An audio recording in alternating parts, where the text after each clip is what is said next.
कि केवल शरीर मरते हैं, आत्मा नहीं मरती।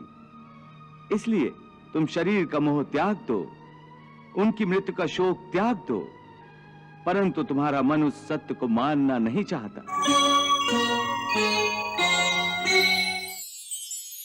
मैं तुम्हारी बात समझता तो हूं, परंतु मेरा मन उसे ग्रहण क्यों नहीं कर रहा? इसका कारण है वो जंजीर जो तुम्हारे मन ने अपने ही गिर्द लपेट रखी है। कौन सी जंजीर? रिश्तेदारी की जंजीर, ये नातेदारी का मोह। तुम ठीक कहते हो कि रिश्ते नातों की जंजीरों ने मुझे चारों तरफ से जकड़ रखा है, परंतु मैं इस जंजीर को कैसे तोड़ दूं?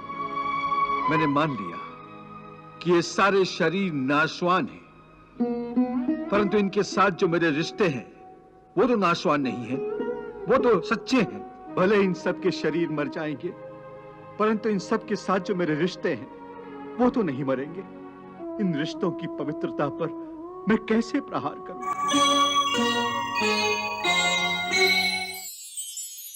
जब अभ्यास की तलवार से ही मन ठीक रास्ते पर आ जाए, फिर वह दूसरी वैरागी की तलवार की क्या आवश्यकता है?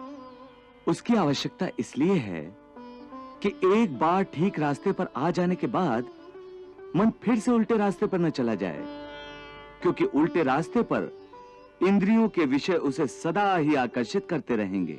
इसलिए मन को यह समझना जरूरी है कि वो सारे विषय भोग मिथ्या हैं, असार हैं, योग माया के द्वारा उत्पन्न होने वाले मोह का भ्रम है। मन जब इस सत्य को समझ लेगा तो उसे विषयों से मोह नहीं रहेगा, बल्कि उससे वैराग्य हो जाएगा। और यही वैराग्य की तलवार का काम है कि वो विषयों के मोह को काट के मन को सन्यासी बना देती है।